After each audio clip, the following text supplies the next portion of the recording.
Deputados, temos quórum de funcionamento. Bom dia. Queria começar por dar as boas-vindas ao Dr. Hernani Santos, agradecer-lhe a presença e a forma célere como se disponibilizou a estar aqui na nossa comissão. Pedia só que se identificasse, que dissesse o seu nome. Hernani Santos, jornalista. Obrigado. Chega. Dizer-lhe que qual é o objeto da 10ª Comissão Parlamentar de Inquérito, que é a Comissão, o objeto vem no artigo 1 do Regulamento. A Comissão de Inquérito Parlamentar tem por objeto dar continuidade à averiguação cabal das causas e circunstâncias em que no dia 4 de dezembro de 1980 ocorreu a morte do Primeiro-Ministro Francisco Sá Carneiro, do Ministro da Defesa Adelina Mar da Costa e dos seus acompanhantes nos termos do disposto da Resolução da Assembleia da República 91 de 2012. Informá-lo e pedir-lhe que fizesse o juramento. O depoimento, portanto, informar que o depoimento é feito sob juramento, nos termos do número 1 do artigo 132 do Código de Processo Penal, pelo pergunto se jura dizer a verdade e somente a verdade. Juro. Não está em causa a recusa de fazer o juramento e também penso que não de depor nesta comissão de inquérito. Portanto, eu passava só aqui na parte burocrática informá-lo de que se prestar depoimento falso pratica o crime de falsidade de testemunho, previsto no artigo 360 do Código Penal, punido com prisão até 5 anos e multa até 600 dias. Dar-lhe conhecimento também da grelha de tempos e de funcionamento e das questões que vão ser colocadas. Portanto, a primeira ronda tem 5 minutos de pergunta-resposta por grupo parlamentar, a segunda 3 minutos de pergunta e resposta também, e a terceira ronda 2 minutos a cada senhor deputado. Perguntar se sobre a matéria em apreço se pretende fazer uma intervenção inicial ou não, ou passamos à fase de perguntas. Eu aproveitava para esclarecer uma questão que, infelizmente, por lapso meu, na troca de e-mails com esta comissão, escapou-me uma palavra, uma pequenina palavra, que é um não, e que alterou significativamente aquilo que eu queria dizer. Isto deve-se a um estado de saúde, neste momento, débil em que eu estou, e cometo lapsos com frequência, nomeadamente na comunicação escrita e oral, mas sobretudo escrita. Eu dizia numa dada frase que, na altura da tragédia de Camarate, eu já não era diretor de informação da RTP2, que essa foi-me dito que era uma das razões pelas quais eu era convocado para vir aqui. E escapou-me, fugiu-me, omiti a palavra não e dizia eu já não era diretor, eu já era diretor de informação da RTP2. Portanto, fiquei algo surpreendido com esta convocatória, porque, quando se deu a tragédia de Camarate, eu já não era diretor de informação da RTP2. Primeira questão que eu gostava de esclarecer, e isto causou-me alguma surpresa, porque nunca tive nada a ver com a tragédia de Camarate. Conhecia as duas principais figuras que perderam a vida, o Dr. Sá Carneiro e o engenheiro Amar da Costa, por contactos estritamente profissionais, e sobre Camarate nem sequer escrevi alguma vez uma notícia sobre a tragédia, nunca. Fiquei algo surpreendido, mas estou à espera de ser esclarecido da razão pela qual estou aqui. Muito obrigado. Muito obrigado. Então passávamos já à fase de perguntas e passava ao grupo parlamentar do PSD e à senhora deputada Andréa Neto. Faz favor, senhor deputado. Muito obrigada, senhor Presidente. Quero naturalmente agradecer ao senhor Hernani Santos a sua presença aqui nesta comissão, em nome do grupo parlamentar do PSD, e dizer-lhe que a sua audição foi requerida em virtude e para fazer um enquadramento da solicitação da sua presença aqui nesta comissão, foi feita, portanto, decorrente das declarações que foram prestadas aqui também em sede de comissão pelo senhor jornalista Miguel Reis. Efetivamente, este senhor identificou como estando presente em determinados locais e em determinados momentos que nos pareceram importantes, daí termos efetivamente requerido a sua presença. Mas, de qualquer das formas, vou passar de imediato a colocar-lhe algumas perguntas concretas e, naturalmente, inseridas nessas questões, faço-lhe o enquadramento do depoimento do jornalista Miguel Reis. Pergunto-lhe, Sr. Hernani Santos, onde é que estava no dia 4 de dezembro de 1980? À hora da queda do avião, estava a jantar com um amigo meu num restaurante em Lisboa. Posso identificar o restaurante, se quiser? É que, portanto, como já tinha referido no decurso do depoimento das declarações do Miguel Reis, foi referido de que na noite do atentado de Camarate, ele referiu que se lembrava e que estavam lá e viu vários jornalistas a chegarem. E diz também que se lembra de que estava alguém do jornal Portugal Hoje, e também lhe pergunto se foi jornalista do Portugal Hoje, se era jornalista do Portugal Hoje nessa altura, e que não conseguiu precisar quem era, mas pensa que tenha sido o Sr. Hernani Santos que estava no local do atentado no dia 4 de dezembro.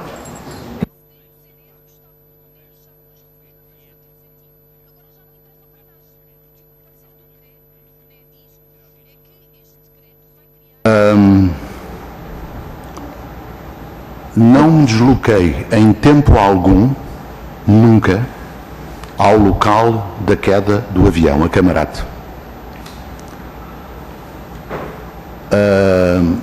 O Sr. Miguel Reis, que eu sei quem é, mas mal conheço, não sei onde é que foi buscar aquilo que declarou, em que é que fundamenta, mas, repito, nunca estive no local da queda do avião. Nunca.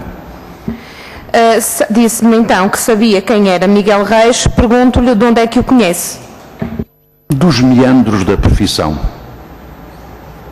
Há pouco coloquei-lhe mais uma questão. Perguntei-lhe se foi jornalista do Portugal Hoje e se era nessa altura. Não fui. Nunca trabalhei para o Portugal Hoje. Nunca.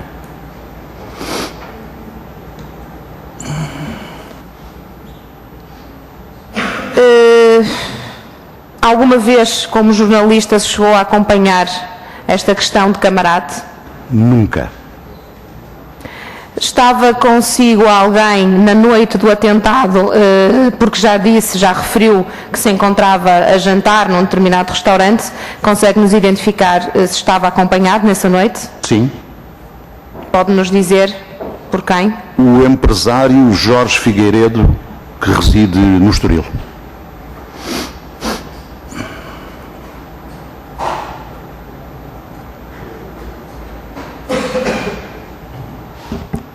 Bom, também nas declarações do jornalista Miguel Reis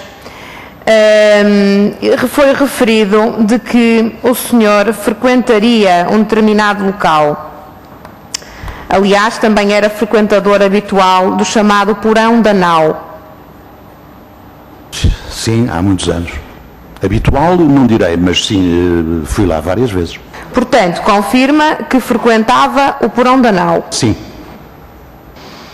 Pode-nos confirmar também se nesse local se trocavam informações entre militares e entre jornalistas?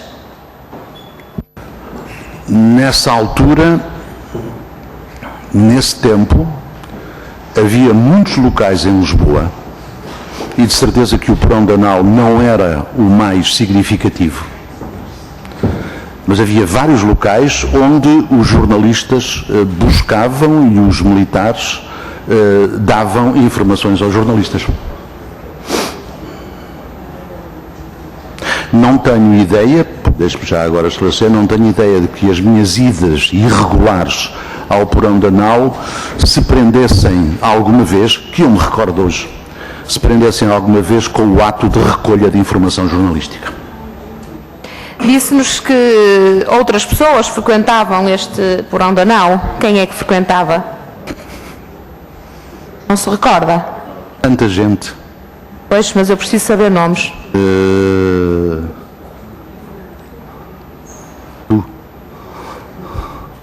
Pronto, está ali uma pessoa que me recordou agora que o fazia. Agora, como vou recordar das pessoas? Sr. Deputada, é muito difícil. É muito difícil. Far-lhe uma lista tão exaustiva quanto possível, se fosse capaz. Posso tentar ajudá-lo? Pode? Jaime Neves. Não. Ia mais frequentemente ele a uma boate da noite chamada Tamila. Fernando Balsinha. O Fernando Balsinha nunca foi um homem da noite. Era uma excelente pessoa, recatada. Não me lembro hoje, como digo, a minha memória hoje não é muito boa, por razões até de saúde, como já disse. Mas não me lembro de alguma vez ter visto o Fernando Balsinha no porão da nau. E Pedro Varanda de Castro. Sim, de vez em quando via-o. Disse também, ainda há pouco, e relativamente ao porão da nau, que existiam também outros locais onde se encontravam jornalistas, pelo menos foi o que eu percebi, e militares. Estava a referir-se a que outros locais? Dois que eu posso mencionar, porque eram frequentados muito por jornalistas, e onde vão jornalistas, vão pessoas do círculo do poder. Naquela altura, dado o ambiente que se vivia, fervilhavam informações contraditórias, muitas vezes. Havia dois sítios em Lisboa onde a imprensa ia muito. Um era o bar Procópio. O bar, o quê? Desculpe. Procópio. Procópio. O bar Procópio, nas Amoreiras, onde ia um elevado número de jornalistas, políticos e alguns militares. O outro era na Rua do Século, o Snob. Até o nome já me esqueci. Bom, o Snob, na Rua do Século, que foi, desde a sua inauguração, muitíssimo frequentado por jornalistas. Nesses tempos agitados do pós-25 de Abril, os políticos começaram a chegar também ao Snob e também a alguns militares. Depois, há uma imensidão de locais da noite, nomeadamente,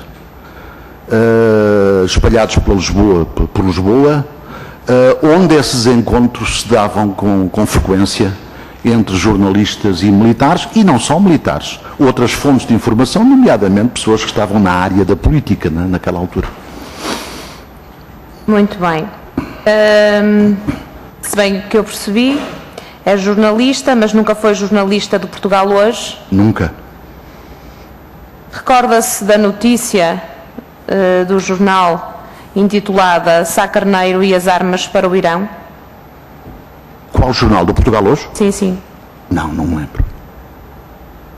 Eu não era um grande leitor do Jornal Hoje, devo dizer-lhe. Era um jornal partidário, portanto, manchado com inclinações sectárias, e eu gosto de ler e consumir informação isenta, equilibrada e independente. Apesar de não se recordar dessa notícia, pergunto-lhe se a mesma lhe merece algum comentário, uma vez que também referiu que no porão da nau o encontro entre jornalistas e militares. Pergunto-lhe também, e nessa circunstância, se alguma vez ouviu como que um relacionar entre o tráfico de armas e a queda do avião em Camarate. Capaz de me reproduzir outra vez esse título, a notícia? Enfim. Sá Carneiro e as armas para o Irão. Merece-lhe algum comentário? Não. Sobretudo, especificamente, focando o Dr. Sá Carneiro. Não me merece comentário nenhum. A questão das armas nos locais onde se trocavam informações, falava-se tanta coisa, Sr. Deputada, tanta coisa. É muito provável, não estou a afirmar porque não me lembro concretamente, mas é muito provável que se falasse do tráfico de armas e de tantas outras coisas. Tantas coisas. Mas nós precisamos mesmo que façam um esforço de memória. Eu estou a fazer o esforço de memória possível. Eu tenho neste momento limitações sérias em termos de memória, tenho lapsos de memória e perdi, agora continuo a perder de vez em quando, durante períodos mais ou menos longos, completamente a memória, depois de uma cirurgia que correu muito mal, a que fui submetido. Portanto, não me lembro de facto de questões muito concretas, mas isto que estou a dizer é a reprodução de uma imagem da verdade. E quanto ao relacionar o tráfico de armas com a queda do avião? Não me respondeu. Não faço, não estabeleço relação, nem nunca ouvi falar especificamente nesse relacionamento entre uma coisa e outra. Sabe o que é o Fundo de Defesa Militar do Ultramar? Alguma vez ouviu falar? Sei, ouvi falar muitas vezes. Recorda-se de qual era a informação que circulava nessa altura sobre este fundo? Sim, alegava-se, e repito, alegava-se que o fundo tinha um papel importante naquela altura, nomeadamente a questão de camarate poderá ter sido um resultado disso, na medida em que era dito que o fundo desse fundo ultramar era uma espécie de saco azul que era gerido de uma forma, enfim, que não se conhecia muito bem. Estavam em causa, ao que parece, milhões de contos de réis, e onde há muito dinheiro gerido de forma pouco transparente, até sigilosa, como alegadamente neste caso era o caso. Os boatos e as especulações relativamente à honestidade de quem tratava dessa matéria é geralmente posta em causa em tantas outras circunstâncias semelhantes. Nesse caso também era posto em causa e era invocado como uma razão pela qual era necessário calar algumas pessoas. Nunca acompanhou esta questão de camarate como jornalista? Nunca. Era jornalista onde, nessa altura? Era chefe de redação do Expresso.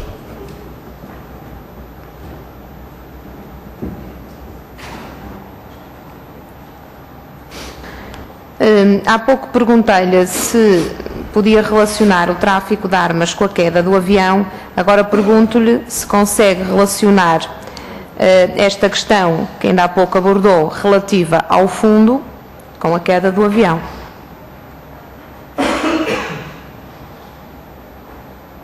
Para usar de total seriedade, não devo relacionar uma coisa com a outra. Não devo. Porque o que se dizia sobre o fundo era quase sempre informação vaga, contraditória em muitos casos. O fundo estava rodeado de um certo sigilo e de uma opacidade que não tornava muito clara a compreensão do que era aquilo e como é que era gerido e para que é que servia, etc. E, portanto, não seria muito sério da minha parte estar a relacionar a queda do avião com a questão do fundo. Como também não seria muito sério estar a relacionar com qualquer tráfico de armas, que há bocadinho mencionou, não é? Nunca escreveu sobre esta questão? Nunca, uma palavra sequer. Mais uma vez, indo buscar as declarações do jornalista Miguel Reis, ele falou de enormes dificuldades à investigação. Falou também de uma figura enigmática, que era um coronel que estava na Polícia Judiciária. Disse, aliás, que era muito simpático, mas que era uma força de bloqueio para quem queria fazer investigação. Disse mais à frente Eu acho que ele se chamava Bernardo. Lencastre Bernardo. Muito bem. Então eu pergunto-lhe se identifica esta figura. Identifico. E recorda-se de alguma questão, alguma coisa em particular, ou que nos possa ajudar relativamente a esta tal figura enigmática identificada pelo jornalista Miguel Reis? O que é que nos pode falar sobre Lencastre Bernardo? O jornalista Miguel Reis é que o considera enigmático.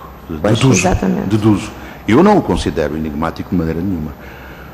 Conheci-o razoavelmente bem. Tinha e tenho consideração por ele.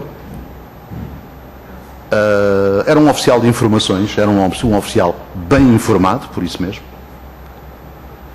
Tinha contactos com ele mais ou menos frequentes.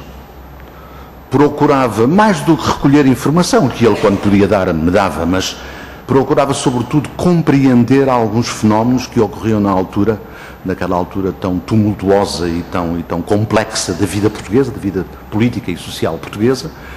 Procurava compreender o melhor possível e o Tenente-Coronel Lencastre Bernardo era uma pessoa particularmente bem colocada, quer pelos conhecimentos factuais que tinha da política, da situação em geral, era a sua especialidade na tropa, quer pelas deduções que fazia e pelos esclarecimentos que prestava. Era uma pessoa inteligente, era uma pessoa conhecedora, sabia do que falava e, portanto, nunca foi enigmático para mim, nem tenho nada de negativo a dizer acerca do Sr. Tenente-Coronel. Mas falou com ele sobre esta tragédia? Não. Não falou com ele? Não. Falei sobre um momento político em várias alturas, em várias instâncias, mas nunca sobre a tragédia de Camarate. Nunca conversaram sobre Camarate? Nunca conversámos sobre Camarate. Bom, resta-me colocar-lhe uma última questão e pergunto-lhe se tem alguma informação que acredite que possa ser relevante para o desenrolar e desenvolvimento dos nossos trabalhos. Gostava de poder ajudar esta comissão, mas, como já disse, nunca tive nada a ver com a tragédia de Camarate. Como já disse também, nem sequer me desloquei ao local da queda do aparelho, nem na altura em que ocorreu, nem posteriormente, nunca lá fui. Nunca trabalhei e, portanto, nunca tive que recolher informação sobre essa matéria. Nunca me foi atribuída a tarefa de escrever, de relatar, de encontrar o fio da meada para uma notícia, uma reportagem, uma entrevista. Nunca o fiz. E, portanto, estou num estado, ainda hoje, se calhar hoje maior do que naquela altura, num estado de razoável ignorância por muito que procure na minha cabeça, para poder dar-vos algum auxílio, alguma ajuda em relação a esta matéria. Muito obrigada, Sr. Hernani Santos. Nada. Muito obrigado, Sr. Deputado. Eu passava então ao Grupo Parlamentar do PS e à Sra. Deputada Isabela Neto. Não tem questões a colocar? Apenas cumprimentar o jornalista Hernani Santos, agradecer a sua deslocação aqui e a sua disponibilidade para aqui estar connosco, mas creio que já esclareceu o suficiente a Comissão sobre a sua não participação como jornalista no acompanhamento da situação de Camarate. Nunca. Muito obrigada. Nunca, nada. Muito obrigado, Sr. Deputado. Eu passava ao Grupo Parlamentar do PSD e nisto passamos à segunda ronda ao Sr. Deputado Miguel Santos. Faz favor, Sr. Deputado Miguel Santos. Muito obrigado, Sr. Presidente. Muito bom dia a todos. Muito bom dia, Sr. Hernani Santos. Só procurar aprofundar aqui um bocadinho algumas vertentes que a minha colega já o questionou e que o Sr.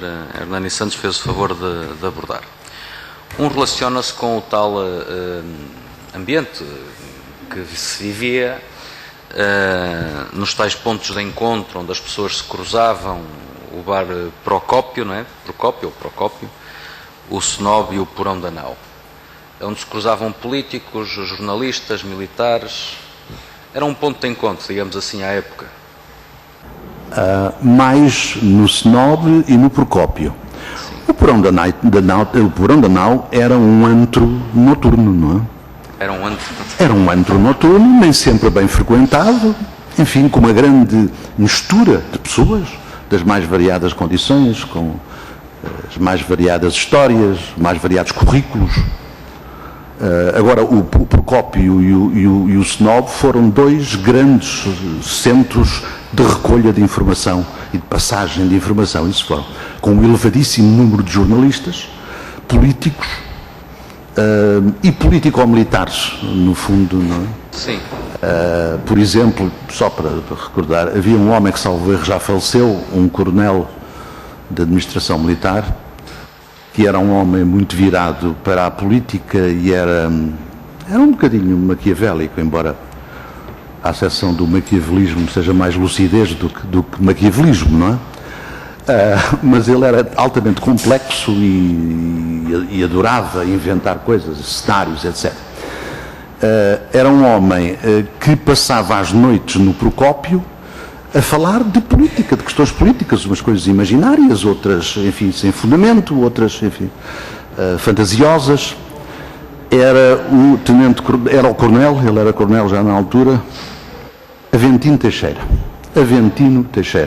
Este era o género de militar, ou de político-militar, que frequentava o Procópio e o Snob. O Aventino Teixeira, por exemplo, não ia ao Porão da Nau. O Porão da Nau era para beber uns copos, não é? E para falar com umas senhoras, algumas bonitinhas, outras menos, outras mais, enfim. Isto para caracterizar tão rigorosamente quanto possível os locais. Sim, em termos de espaço, de facto não corresponde totalmente àquilo que o jornalista Miguel Reis nos referiu, mas em termos de enquadramento e de vivência de ambiente, já corresponde, encarando os outros dois locais, o Procópio e o Snob.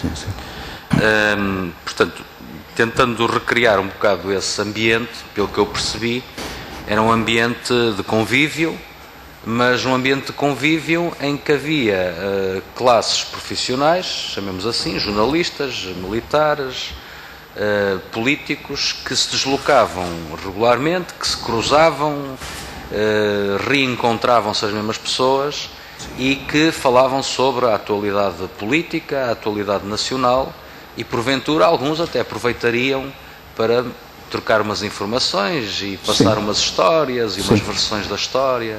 Sim. Se quisermos ser mais específicos, há alguns dos interlocutores dos jornalistas, uns referiam de maneira aberta e clara, outros tentavam colocar informação como espécie de balões de ensaio para ver que efeito é que teria, não é? Depois de publicado, depois de divulgado, e isso acontecia com frequência. Troca de informações, pedidos de favores, etc. Um jornalista que frequentasse esses locais tinha que levar muito a sério a sua deontologia profissional, os seus escrúpulos profissionais, o seu rigor, a sua ética profissional, porque estava a ser constantemente abordado para... Isto é uma história ótima, se você publicasse isto é uma coisa, isto é muito importante e tal. É um ambiente que, passado tantos anos, se calhar não é muito diferente daquele que nós ainda vivemos, não é? Havia mais gente, a mistura era maior. Sim. O ambiente era mais frenético do que é hoje. Eu hoje não frequento esses locais, há já muitos anos. Mas estes locais não, frequentou durante muitos anos. Sim, alguns anos, bons anos. Sim. Portanto, presume-se que o Sr. Hernani Santos, à época, conhecia muitos jornalistas, muitos militares e muitos políticos. Sim. E então, nesse enquadramento, nesse espaço temporal, acontece um facto superveniente e absolutamente extraordinário, que é um avião em que existe um atentado e em que morre o Primeiro-Ministro e o Ministro da Defesa. Recorda-se, neste enquadramento todo, com esses atores todos no local e com um acontecimento desta magnitude, tem memória de alguma explicação, alguma teoria geral que alguém tenha avançado e que passado tantos anos possa fazer algum sentido? Alguma conversa que o tenha marcado nessas... Tendo em conta o estado a que chegou a investigação ao caso Camarate, com a criação de mais esta comissão de investigação,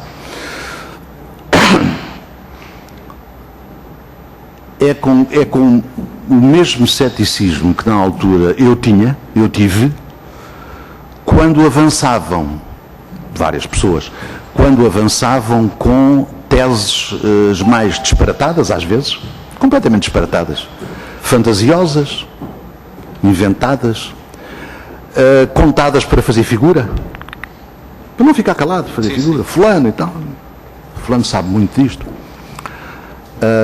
Portanto, as informações, as teses eram extremamente contraditórias. Às vezes eram contraditórias completamente. O A era o C, e o C era o D, e o D já não era o D, era o F. É uma confusão tremenda.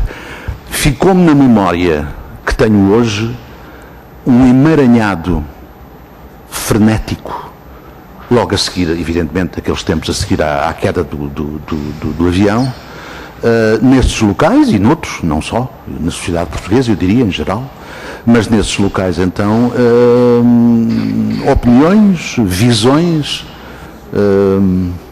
pessoas que avançavam, como digo, com as mais dispares versões daquilo que teria acontecido e porque é que teria acontecido. Tudo aquilo não era credível, e sempre mereceu um grande ceticismo e um grande pé atrás. Não lhe posso dizer mais nada, Sr. Deputado. Mas, à luz do que nós sabemos hoje e do que não sabemos, do obscuro que ainda permanece, não tem memória de alguma conversa, de alguém que tenha tido uma intervenção ou tenha passado alguma informação que agora faça algum sentido e que o faça recordar e, de facto, este tipo disse umas coisas que faziam sentido? Era tudo muito superficial e muito confuso. Era superficial, era, como já disse, contraditório, era pouco consistente. Todas as versões eram muito pouco consistentes. E eu devia acrescentar uma outra coisa. Por exemplo, a razão pela qual eu nunca escrevi uma palavra sobre Camarate é porque quando ocupamos certas posições hierárquicas, nós deixamos, com muita pena minha, na altura, mas enfim, não se pode ter tudo, nós deixamos de executar trabalhos no terreno. Praticamente. Só fazemos coisas que achamos que, enfim... eu na altura, antes do acidente de Camarate, ou enfim, da tragédia de Camarate, eu era diretor de informação da RTP, é verdade, e tinha imenso que fazer, que não permitia, quer dizer, não fazia sentido, seria ridículo se eu me pusesse a fazer trabalhos de agenda, a ir para a rua, não é, com câmara e interrogar pessoas. Portanto, no Expresso, depois eu fui chefe de redação do Expresso, também, portanto, estava numa posição hierárquica, enfim, razoavelmente alta, e não tinha disponibilidade, não tinha oportunidade para fazer trabalhos, enfim, da atualidade, por muito interessantes e muito importantes que fossem. Portanto, eu não tenho, de facto, hoje uma memória mais clara daquilo que aconteceu naquela altura, ou daquilo que se dizia e que se argumentava e se alegava naquela altura. Não tenho uma memória nem melhor, porventura é pior do que era na altura, dado o meu atual estado de saúde.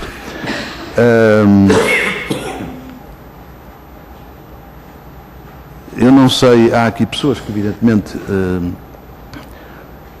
que não tinham idade para naquela altura andarem aí pela noite, suponho eu, não é? Mas a noite de Lisboa nessa altura era uma coisa muito complexa. As relações das pessoas tão depressa eram boas, Os amigos tão depressa eram amigos, como no dia seguinte passavam a ser inimigos,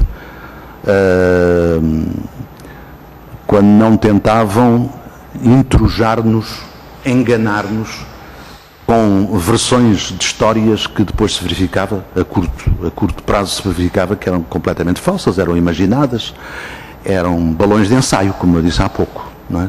Também eram balões de ensaio. De modo que não sei o que lhe possa dizer mais, Sr. Deputado. Muito bem. Enquanto chefe de redação do Expresso, o Expresso fez várias peças sobre Camarate, de investigação, Sim, e publicou sim. várias peças, mas não lhe passaram pelas mãos também, nem coordenou nenhum Não, desses. eu digo porque eu tive pouco tempo no Expresso. Tive muito pouco tempo no Expresso. O que era publicado no Expresso passava-me pelas mãos, necessariamente, era da minha função, mas o Expresso, tanto quanto me lembro, começou a fazer coisas sobre o Camarate, passado um tempo, aliás, é natural. Era uma situação muito complexa, difícil de investigar, e era preciso tempo para tentar chegar a informação concreta que fosse utilizável. E, portanto, logo a seguir a Camarate, eu não me lembro do Expresso ter publicado alguma coisa significativa, alguma coisa de impacto e, sobretudo, reveladora.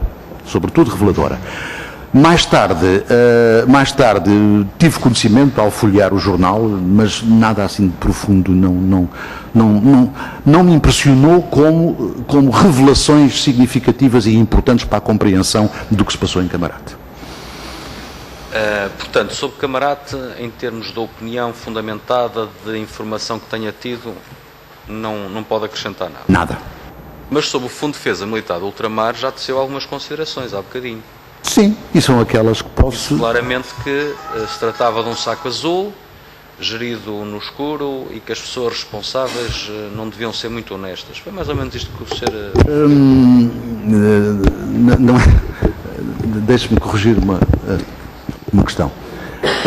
Repare que o Fundo de Defesa do Ultramar era uma questão sigilosa, era uma questão sobre a qual não se falava abertamente. E quando se falava, portanto, destas coisas que são altamente sigilosas, geralmente cometem-se erros, cometem-se fantasias. E tudo o que se ouvia nessa altura sobre o Fundo de Defesa do Ultramar era neste formato e tinha de ser recebido com o pé atrás, com grande ceticismo, porque quando o jornalista começava a fazer perguntas em função de uma dada afirmação, uma declaração que alguém lhe fez naquele momento, e começava a fazer as perguntas que se justificavam imediatamente a seguir, eu não tinha respostas das pessoas que, não, sabes, isso é muito complicado, porque eram respostas vagas. Estamos a falar de que tipo de pessoas? Pessoas militares, políticos? Militares, políticos, outros jornalistas também, mas esses seriam tanto como eu, não é? Se calhar menos. Mas, sim, militares e políticos, essencialmente. Pode-nos referir a alguma dessas reuniões em forma de conversa, e alguma pessoa que seja relevante, que nos possa trazer esclarecimentos sobre o Fundo de Defesa do Ultramar? É muito difícil, Sr. Deputado, é muito difícil. Aquilo que afirmou é a imagem que lhe ficou na memória daquilo que era o Fundo de Defesa do Ultramar. Exatamente. Não se baseia em nada de concreto que possa aqui... Não. E não me surpreende, dado ser um fundo, enfim, que sob reserva, naquela altura, e sobre o qual as pessoas não falavam. Os verdadeiros responsáveis, aqueles que tratavam do fundo, etc., esses não falavam, não é? Mas quem eram esses Não responsáveis? faço a mínima ideia. Lá está. Era sigilo, não é? Neste ambiente que se vivia na época, nestes locais, tem memória de ser frequentado também por pessoas ligadas à indústria do armamento?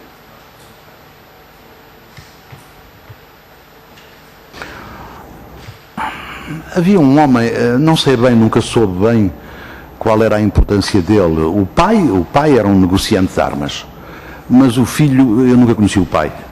Um homem chamado José João Zoio. Eu creio que ele trabalhava com o pai era um comerciante de armas legítimo, legal, não é? E, portanto, suponho que o filho, se trabalhava com o pai, também o fazia legalmente, não é? Imagino eu. Tirando o zoio,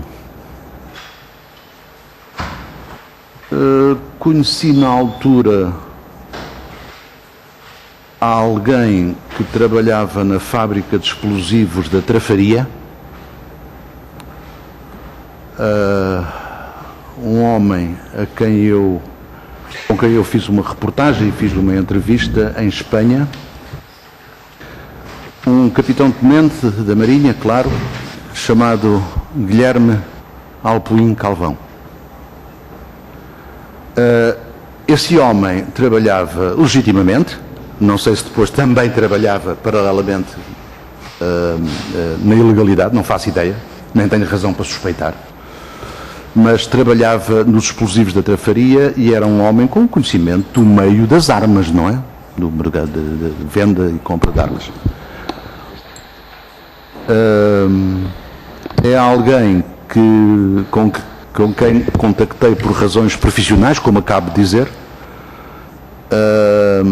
Eu na altura trabalhava para um semanário que se chamava O Jornal, o semanário O Jornal, e publiquei uma reportagem que incluía uma entrevista com o comandante Alpuim Calvão, e depois falei com ele 2 ou 3 vezes a fazer perguntas, mais por telefone do que pessoalmente, a fazer perguntas porque achei que ele estaria em posição de me esclarecer e ser-me útil, não é? Para algum trabalho que eu estava a fazer. Uma pergunta que ele mostrou-se sempre prestável e simpático e tal, mas não tenho... Mas no jornal chegou a fazer uma peça sobre o coronel ou tenente-coronel Alpuim Calvão. Comandante, capitão-tenente, é. Chegou a fazer uma peça no jornal sobre... Fiz. E a peça, qual era o ângulo da peça? O ângulo da peça era, eu digo-lhe qual era a manchete da primeira página, que era, irei comer as rabanadas a Portugal, entre aspas, porque era uma citação direta do que o comandante Alpuim Calvão me tinha dito, uma frase durante as declarações que me fez. E as rabanadas, nós estávamos no fim do verão, estávamos a caminho de dezembro, as rabanadas comem-se, julgo saber, no Natal, e esta promessa, ele em Espanha, juntamente com outros fugitivos de Portugal, que saíram de Portugal, desde logo o próprio general Spínola, que depois iria para o Brasil, mas aquele séquito todo que foi com ele ficou ali em Madrid. E eu fui lá porque se falava muito do movimento do Sr. General Spínola e do comandante Calvão, que era o comandante operacional fui lá porque ninguém lá tinha ido, ninguém ia, escreviam todos de cor, é um bocadinho aquilo que se passava naquela altura, escreviam de cor, tiravam as suas deduções, as suas especulações, e eu meti-me no carro e fui a Madrid. Os meus colegas do jornal acharam bem e eu fui, pronto. Aquilo era um jornal propriedade de jornalistas, éramos todos iguais, e parece-me importante, então, todos concordaram e eu fui. E o ângulo e o fundo, o leitmotiv da minha ida lá era: quem é esta gente? O que é que eles estão a fazer? Sabia-se, por exemplo, que eles sobrevoavam território nacional lançando panfletos anticomunistas. Dizia-se, aqui eu não posso provar isto, não posso afirmar, mas dizia-se que muitas das explosões e do fogo posto em centros de trabalho do PC, designadamente no Norte, tinha sido obra deles. Chamava-se o Movimento Democrático para a Libertação de Portugal, MDLP. Pronto, era isto. A entrevista com ele era a figura dele, quem é este homem, que era um homem completamente desconhecido da sociedade civil, na altura, não é? Nunca ninguém tinha ouvido falar dele. Ele era tido pelos seus camaradas como um guerreiro temível. Eu recolhi muita informação junto de camaradas dele da Marinha, que me serviu para ele me abrir a porta e para abrir o cérebro e contar-me e falar comigo, porque ele inicialmente estava muito reticente e não queria conversas. Eu surpreendi-o com algumas coisas que ele passou, por exemplo, na Guiné, que ele fez na Guiné, e ele ficou, via-se na cara dele. E, portanto, era ver quem é este indivíduo que comanda este movimento, que quer arrasar o Partido Comunista, quer esmagar o Partido Comunista. E o que é que eles têm feito e o que é que vão fazer, etc. Ele respondeu-me àquilo que quis, a outras coisas não respondeu. A outras terá, inclusive, torcido um pouco a verdade. É muito provável, não é? Mas eu não tinha maneira de... E foi este o objetivo. O objetivo e o tema central do trabalho que eu fiz com o Comandante Calvão. E então, qual é a sua opinião do Comandante Calvão? Feita essa entrevista, fez um trabalho de fundo, falou com pessoas que se relacionavam com ele para perceber quem era a pessoa. Sim. E chegou à conclusão de que essa figura também frequentava, ou depois o Procópio, o Snob também... Quem? O Comandante Calvão? Sim, nada disso. Mantinha-se à margem. Era? Não, completamente. É um homem discreto. Que essa entrevista acontece em que ano? Consegue precisar? 1975. Não quero enganar-me. Sim. E depois venha a encontrar, eventualmente, passado alguns anos, o Comandante Calvão nos explosivos da Trafaria. Não, eu nunca fui aos explosivos. Sabia que ele era funcionário. Que ele estava lá. Sim, sim. Não, encontrei o Comandante Calvão sempre que precisei. E como disse, foi mais pelo telefone do que pessoalmente. Sempre que precisei de informações ou de esclarecimentos e que entendi que ele era uma fonte em posição de me ajudar a ir, falei com ele umas 3, 4 vezes máximo, talvez. Em Portugal. Depois da entrevista, já em Portugal. Já em Portugal. E pode-nos dizer que tipo de informação é que o Comandante Calvão detinha?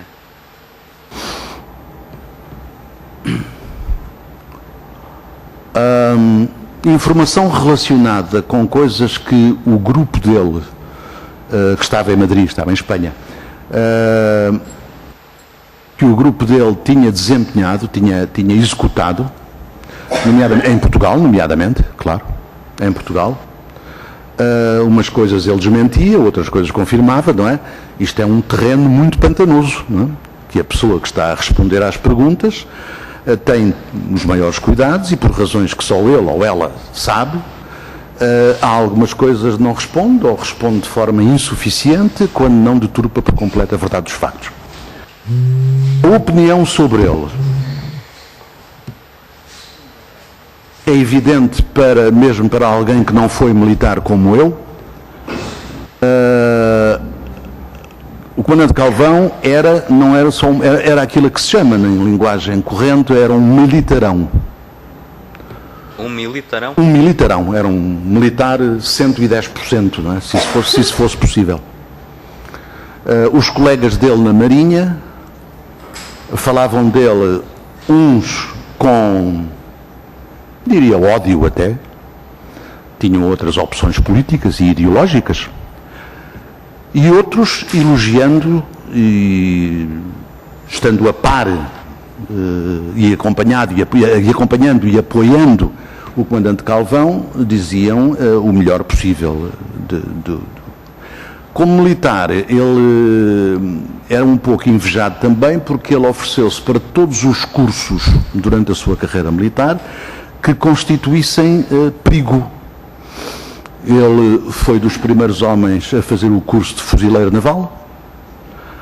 Ele foi dos primeiros homens dos submarinos. Tudo que constituísse perigo e, portanto, fosse uma atividade que no teatro de operações, ele pudesse usar, não é verdade, em benefício e para valorizar, portanto, as Forças Armadas Portuguesas, ele trabalhava para isso. Ele fazia tudo o que fosse necessário. Era um homem interessante, era um homem que não falhava um concerto de ópera no Coliseu ou no São Carlos, cantava áreas de ópera. Eu não sou um apreciador, sobretudo não sou um conhecedor, mas cantava de facto de uma maneira de uma pessoa ficar de boca aberta a olhar para ele, não é? Ele cantava ópera. As pessoas que sabiam melhor do que eu diziam, ele canta muito bem ópera. E de facto impressionava, não é? Era um homem civilizado no trato com as pessoas, Era um homem que se mostrava prestável. Naturalmente que ele sabia defender-se e sabia dar a informação que interessava, e é que não interessava, não dava, mas era prestável, até onde podia ir, era prestável. Se ele hoje entrasse aqui, eu teria muito gosto em apertar-lhe a mão e perguntar como é que está, comandante, passou bem? Agora falta a vertente do tipo de informação que ele detinha e que falava consigo. Estamos a falar de informação política, militar... Política ou militar, mas política. Sim. Política, sim. Já lhe disse o que é, do que é que ele me falou, não é? Em Madrid. Em Portugal eram coisas daquele momento, daquela atualidade no momento, não é? E eu, para entender as coisas, como fazia com o Tenente-Coronel Bernardo Lencastre, que há bocadinho a sua colega deputada falou, eu sempre fui buscar as pessoas com quem cultivei relações na perspectiva de me serem úteis à minha profissão de jornalista. Nada mais. Nada mais. E o comandante Calvão estava sempre disponível para interpretar, para adicionar uma perspectiva diferente à questão que eu punha, que eram das mais variadas. Francamente, agora não me lembro de nenhuma concretamente. Deixe-me falar então. Comércio de armas. Desculpe. Comércio de armas. Falava... Ele não falava sobre armas. Nunca. Não tenho... Não era assunto que estava... Não. Ele só uma vez é que me falou da manobra no sul de Espanha para entrar num porto, uma entrada de um rio um bocado exígua, para entrar com uma embarcação, e a manobra foi muito difícil, e eles iam lá carregar espingardas muito antigas, parece que Mausers do tempo da Segunda Guerra Mundial, se não estou em erro. De resto de armas e negócio de armas, não tenho memória de alguma vez ter trocado, e como digo, ele era reservado, ele era discreto, e não o estou a ver na análise que faço dele, embora não seja um profundo conhecedor da mente do homem, não é? Mas não o estou a ver a abrir-se, seja com quem for, sobre negócio de armas. Agora, era óbvio, e não posso dizer mais do que isto, era óbvio que ele era um conhecedor do que era o mercado de, como digo, os explosivos da trafaria, não é? Ele era funcionário lá, claro, era um funcionário. Os explosivos da trafaria, mais tarde, depois do encontro... Eu não sei quando é que ele entrou para lá, eu não sei, mas sei que ele foi lá funcionário, consultor, qualquer coisa desse género. O Sr. Hernani Santos ligava para lá para falar com ele? Não, ligava para o telefone dele em Cascais. De casa? Em casa. Não havia telemóveis ainda na altura. Este episódio, que é o único que consegue identificar um carregamento de armas Sim. no sul de Espanha, resultou dessas conversas com o comandante Alpim Calvão, que terá sido lá em Madrid, na altura. Na tal entrevista em Madrid, em 75. Exatamente. E em que o comandante lhe faz uma alusão a este episódio. Ele refere... Complicado, é difícil, aquilo era muito estreito, manobrar a embarcação. Em que zona de Espanha? Sul de Espanha. Sul de Espanha. Mar Mediterrâneo, mas não sei mais nada. Em 75. Em 75. E foi o comandante Alpim Calvão que comandou esta operação? Ou qual foi o papel dele? Bom, ele era o comandante operacional das forças anticomunistas em Espanha e, portanto, ele era o comandante de certeza, depois ele era um comandante de marinha, também tinha o curso de navegação e, portanto, sabia manobrar uma embarcação. E, portanto, mas este episódio vem no enquadramento de ser um carregamento de armas para o grupo dele. Para o MDLP. Sim. Não foi um episódio... Armas muito antigas, eles ficaram até um bocado desiludidos, isso eu lembro-me. Aqueles eram um bocado de carregar para a boca, quase. Não lhe disse qual era a proveniência das armas? Não. Só isto? Portanto, só isso, mais foi uma operação complicada, em termos logísticos, carregamento de armas para o MDLP, para o grupo dele, exatamente. Para serem utilizadas por ele, em 75. Exatamente.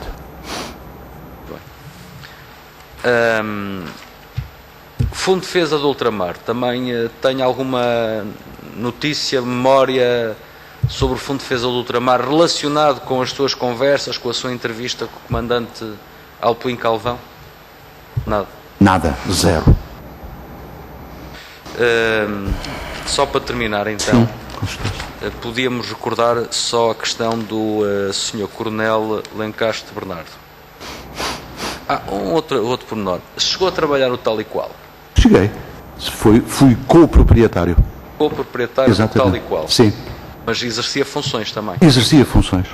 E eram de diretor? Olha, não era diretor porque eu não podia ser diretor. Podia ser, se quisesse manter-me numa situação ilegal. Sim. Que é, na altura, não sei se a lei já foi alterada, mas na altura, um estrangeiro não podia ser diretor de um órgão de comunicação social em Portugal. Do mesmo modo que não podia deter mais de 10% do capital social de um órgão de comunicação social.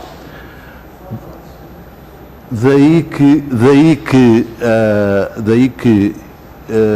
o capital social que eu era proprietário estava em nome da minha mulher, que é portuguesa.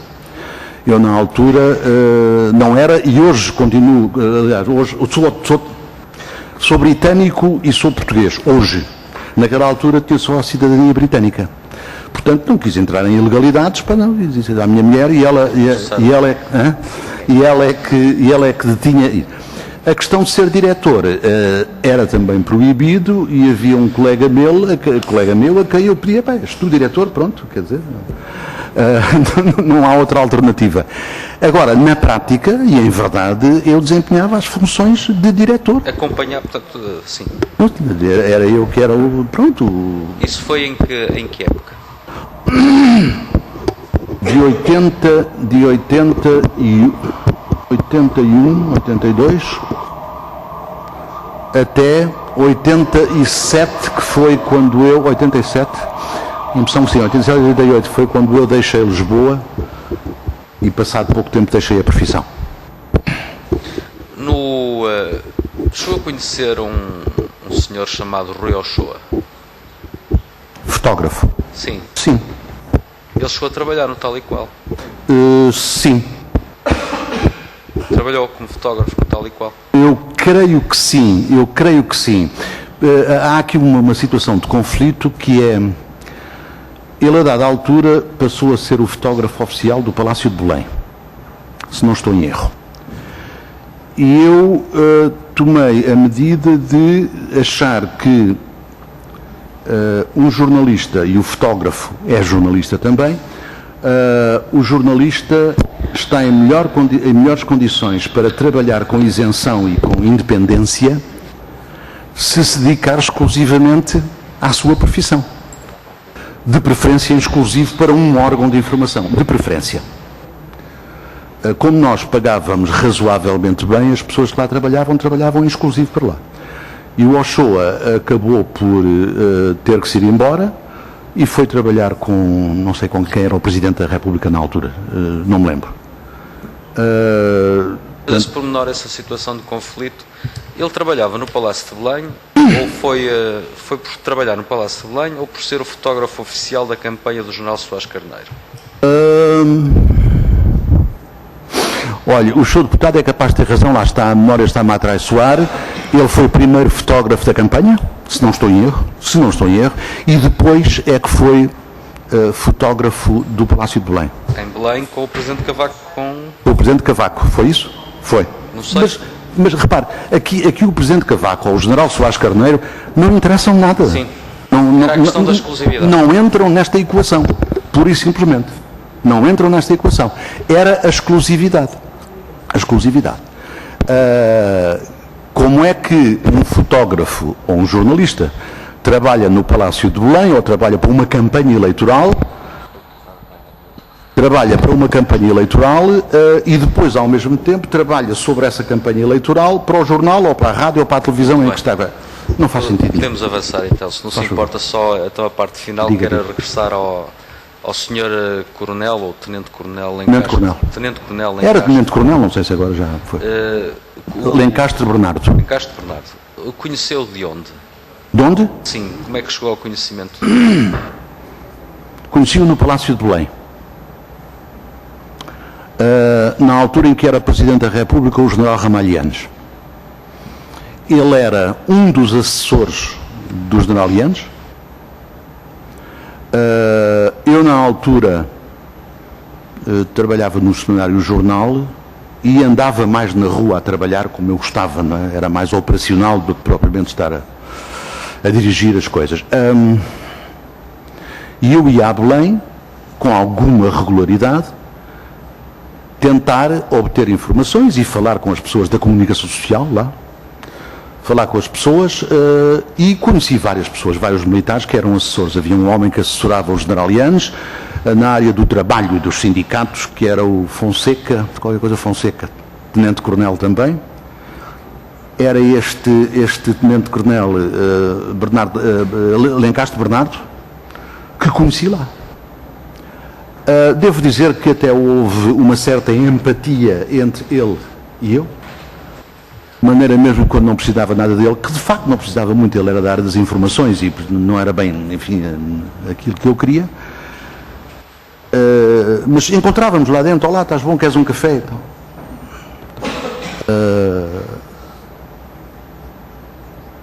Foi em Belém. A relação era essa, não era muito frequente.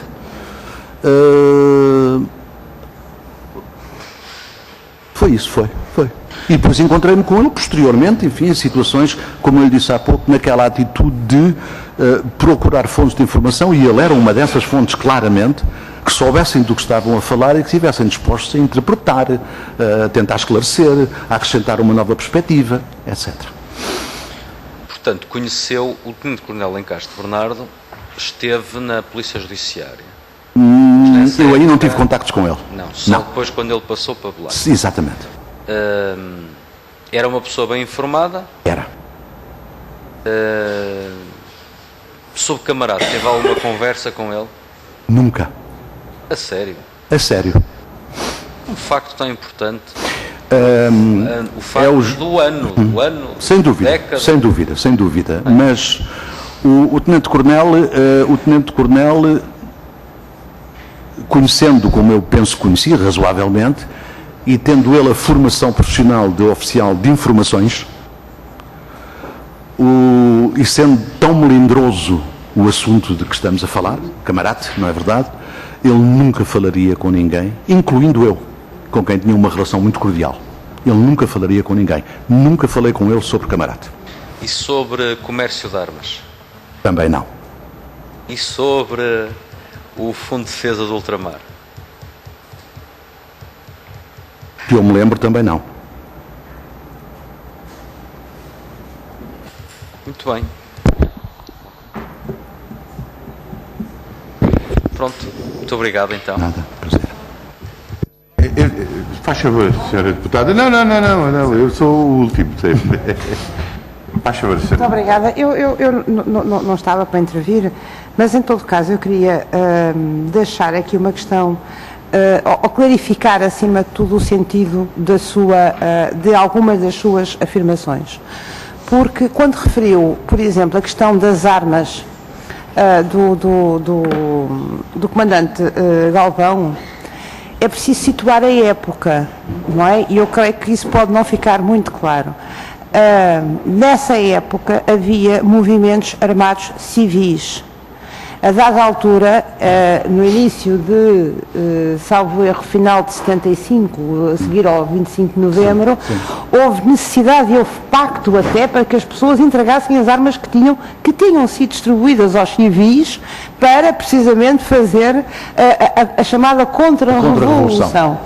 E, portanto, a questão das armas aqui tem um contexto muito específico, e suponho que é nesse contexto que aparece esta questão das armas, precisamente ligadas ao MDLP, e no contexto histórico que se vivia de haver, obviamente que o MDLP teve um outro impacto na vida nacional na altura, pelas operações que fazia, mas a verdade é que havia grupos civis armados que faziam também desde bloqueios de rua, faziam inspeções de carros, quer dizer, de repente, eu lembro-me na ponte 25 de Abril, houve um dia de julho, salvo erro, agosto, em que todo o trânsito ficou parado porque se decidiu fazer, estava-se a fazer inspeção aos carros para ver se vinham armas para Lisboa. Quer dizer, isto acontecia, há aqui pessoas que têm memória disto, não é? De que acontecia assim. E também situar o facto de, quer no Botequim, quer no SNOB, não havia nessas conversas a separação que há hoje entre aquilo que é o militar e aquilo que é o político. Na altura, o militar era um centro de poder político, porque o Conselho da Revolução tinha a sua marca, e não só. Nós tínhamos o Conselho da Revolução, todos os serviços de informações eram militares, não havia serviços de informações civis, não havia... nem nas forças de segurança havia a direção civil, eram militares da GNR, militares do Exército que lideravam as nossas polícias, e portanto isto é apenas para que seja feito o contexto dessa época que relatou, não é? Porque vistas à luz da realidade de hoje, a sociedade política era completamente diferente daquilo que é hoje, da regularidade das instituições inclusivamente, não é? E portanto era só deixar esta nota, porque creio que temos de fazer o enquadramento histórico para compreender o alcance da informação. Era só esta questão, e já agora, se confirma o desmento, já agora... Não, muito obrigada. Agradeço esse enquadramento histórico. Eu estou a tentar responder objetivamente às perguntas que me vão fazendo, para me estar a alargar para essa área, mas há pessoas aqui nesta sala que não têm idade para terem vivido esse período tão agitado da nossa vida política e social. Imaginem essas pessoas se soubessem que havia um grupo armado que fazia incursões num avião de recreio de Espanha para Portugal, levantava do aeroporto de Quatro Ventos em Madrid, sobrevoava Portugal, lançava panfletos cá para baixo. Isto hoje seria uma coisa que seria muito complicado de imaginar. Hoje as pessoas que não conheceram aquilo. Mas era assim que se vivia naquela altura. O que a Sra. Deputada diz quanto às paragens e as fiscalizações para ver se havia armas nos carros, etc. Quer dizer, não me lembro de uma única notícia de se terem apreendido não sei quantas armas, não me lembro. Nunca ouvi falar de... Bom, tudo isso passar ali nas portagens que hoje já não existem, junto ao Ralis, que agora é Ralum, se não estou em erro, ou agora é Ralis e Erralum, é uma coisa ou outra, ali em Sacavém, por exemplo, ia passar por ali e de repente ver nuvens de fumo e começar a chorar e a tossir porque era o gás lacrimogéneo que tinha sido lançado para ali, não é? E a gente, eu fiquei, não conseguia respirar, eu e centenas de pessoas, não é? Se calhar milhares. Portanto, o pano de fundo é completamente diferente, de facto. O pano de fundo histórico não tem nada a ver hoje com o que se passou nessa altura. Isto, no meu caso pessoal, acrescido de 30 anos de distância, não é? Às vezes é um bocadinho difícil de responder com precisão e com a minúcia. Muito obrigado. Faz favor, Sr. Deputado Miguel Santos. Muito obrigado, Sr. Presidente. Só uma última... Faz favor. Não sei se tem um portfólio de todos os seus trabalhos jornalísticos. Não tem uma cópia ou um original do jornal com a entrevista ao comandante Alpuim Calvão que nos Isso pudesse sou ceder. capaz de ter, Se mas nos não pudesse- tenho. Sistematicamente, por sistema, não faço Mas eu isso. também não, eu só queria Pois. a entrevista ao comandante Alpuim Sou Calvão. capaz de ter. Se pudesse fazer o favor de nos remeter essa... Bem, eu faço uma Essa fotocópia entrevista- e mando. Sim. Nós naturalmente já estamos a tentar encontrá-la. Sim. E por norma encontra-se tudo. Sim, Outras coisas não. Estou na Biblioteca Nacional, há lá o número do jornal, não é? Que isso- Mas se tiver essa entrevista Sim, à mão, eu vou fazer uma. pode ser até mais rápido. Sim, portanto, só lhe pedia se não isso. tiver do jornal, do semanário, o jornal do Brasil ou o Globo, agora não me recordo qual, fez uma reprodução ipsis verbis, quer dizer, desse trabalho, não é? E eu esse tenho a impressão que tenho. Ok, nada. Srs. Deputados, se não há mais questões a colocar, eu queria agradecer mais uma vez a presença do Dr. Hernani Santos, agradecer-lhe a gentileza e a rapidez com que cá veio e a ajuda que nos deu para compreendermos também a época que se vivia e dar-nos algumas informações que nos poderão dar algumas pistas e ajudar-nos a compreender outras situações que, por enquanto, não estavam esclarecidas. Muito obrigado. senhores deputados, dou por encerrada, sendo que terça-feira teremos, a seguir, eu despedia-me do Dr. Hernani Santos e dois